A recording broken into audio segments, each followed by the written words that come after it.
2014, this game, infamous Second Son, came out to the masses for the PS4. Now, I didn't get to play Second Son right away because I only had a PS3, but I did play the original 2 games and influenced my thoughts on how a super-powered video game should be. Now let's talk about what playing the game felt like. And for the time, it was unbeatable for the experience of having superpowers. The first Infamous, you only had electricity powers. In the second Infamous, you can get either electricity and ice powers, or you could get electricity and fire powers. So those were an add-on in the second game. But in this one, he gets 4 abilities throughout the game. And those abilities would be smoke, neon, TV, I'll explain later, and concrete. Each one of them having their own, specialty, basically. Then you had the neon, which was just super quick and very fun to traverse through the world. Also has a good long-range ability. The concrete powers you get kind of toward the end of the game. I don't really remember much about them. I don't think I used it that often. I think it was just supposed to be the tank, but I don't think it was very good because I never used it. But on to the most interesting, in my opinion, would have been the TV abilities.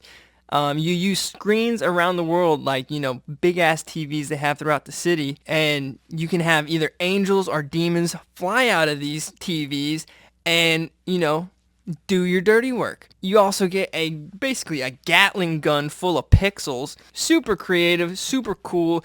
Doesn't make any sense in the game. No, it doesn't. But probably is my favorite ability. Anyway, the story, nothing that great. I don't really care about the story. It wasn't about that for the game. It was all about the gameplay for me. But I will say the evil ending is kind of funny. Delsin just nukes the f*** out of his own family. And it's just like, okay, I guess. But this game steals the show for its graphics.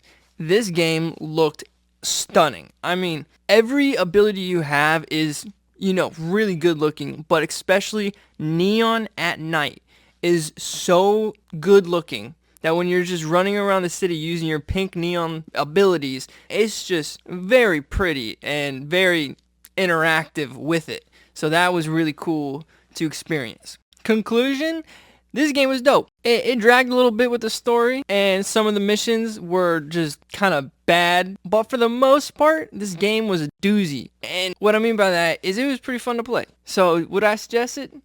Yeah. It was the start of a new generational era for the consoles. And I think they did a pretty good job about advertising that. On to the rating, I give it a billboard with neon graffiti all over it. Over a demon crawling out of a big screen TV. I swear that makes sense if you played it. Just